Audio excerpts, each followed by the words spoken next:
오늘 욥기 41장에서는 리워야단이라는 특이한 생물체가 등장합니다.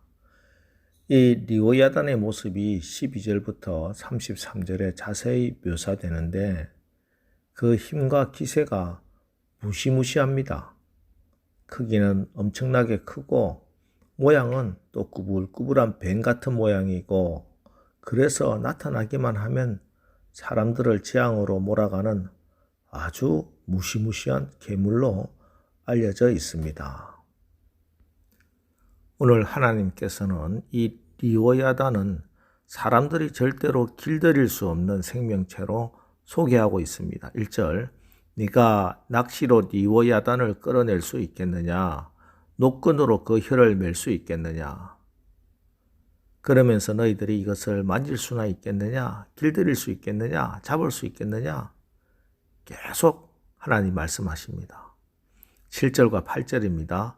네가 능히 많은 창으로 그 가죽을 찌르거나 작사를 그 머리에 꽂을 수 있겠느냐?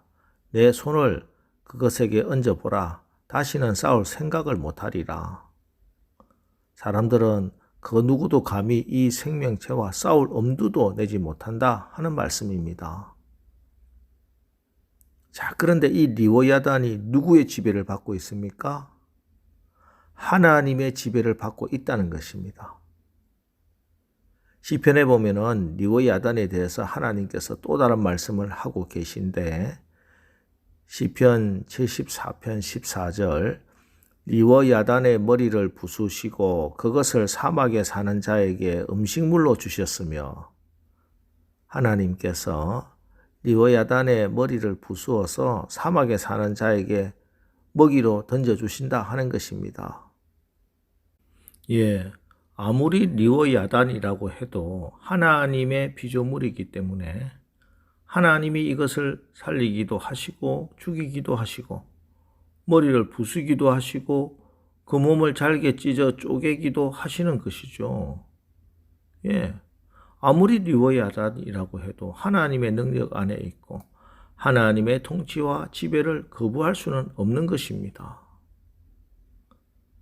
그래서 하나님께서 이 리워야단을 통해서 욥과 욥의 친구들에게 하고 싶은 말씀이 바로 이 말씀입니다. 10절, 11절, 아무도 그것을 격동시킬 만큼 담대하지 못하거든 누가 내게 감히 대항할 수 있겠느냐? 누가 먼저 내게 주고 나로 하여금 갚게 하겠느냐? 온 천하에 있는 것이 다 내 것이니라. 온 천하에 있는 것이 다 내 것이니라. 다 하나님 것입니다. 그래서 리워야단을 비롯하여 세상의 모든 만물이 하나님의 주권대로 움직이며 하나님의 명령대로 복종하여 그 결정에 따른다 하는 것입니다. 그런데 이 세상 피조물 중에 하나님의 이 통치와 지배를 거부하는 존재가 두 가지가 있습니다. 바로 사탄 마귀와 인간입니다. 이 세상 모든 만물은 생물이든 무생물이든 다 하나님의 통치를 받아야 합니다. 하나님의 것이기 때문에 그렇습니다. 그래야 이 세상이 하나님의 창조의 질서대로 그렇게 아름답게 유지됩니다.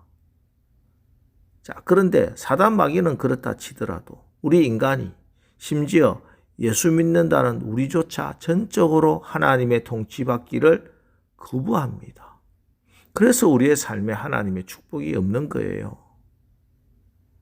우리가 예수 믿는다고 하면서도 하나님이 주시는 그 놀라운 능력과 축복을 온전히 받지 못하는 것은 하나님께서 우리에게 능력을 주시지 않았다거나 축복을 주시지 않아서가 아닙니다.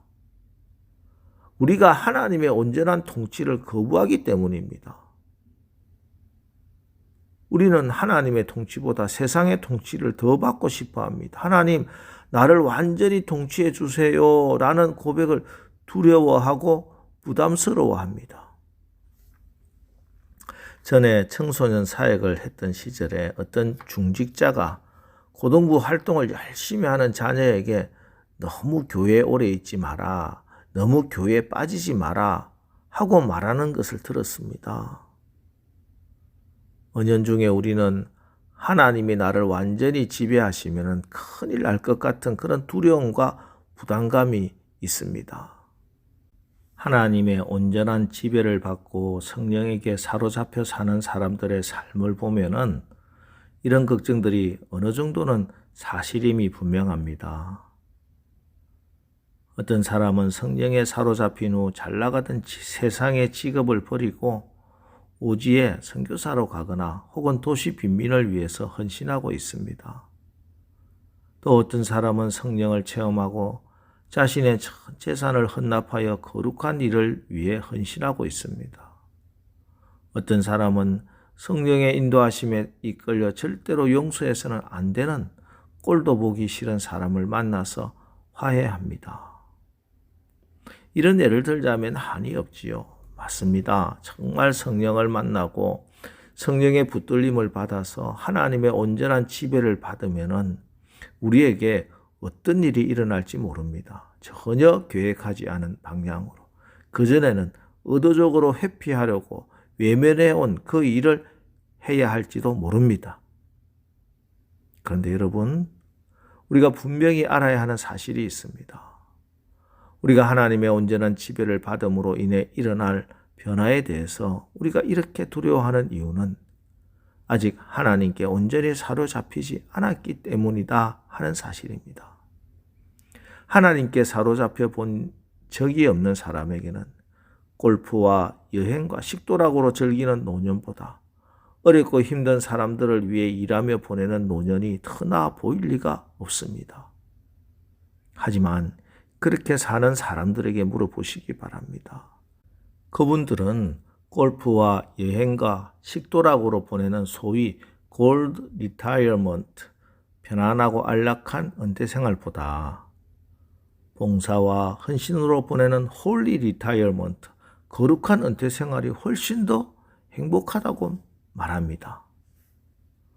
하나님에게 사로잡혀 본 적이 없는 사람에게는 고액 연봉의 최고 직장보다 낮은 연봉에 봉사하는 직장이 더 나아 보일 리가 없지요.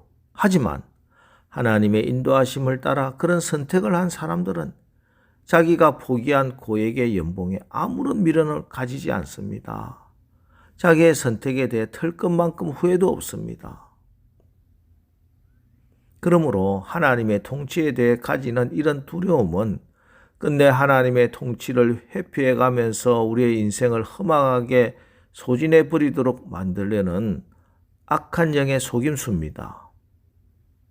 하나님의 다스림을 따라 변화받는 것이 실은 가장 행복한 길인데, 그리고 변화되어 갈수록 더욱더 행복해지는 것인데, 악한 영은 우리를 속여 그것이 불행해지는 길인 것처럼 믿게 만듭니다.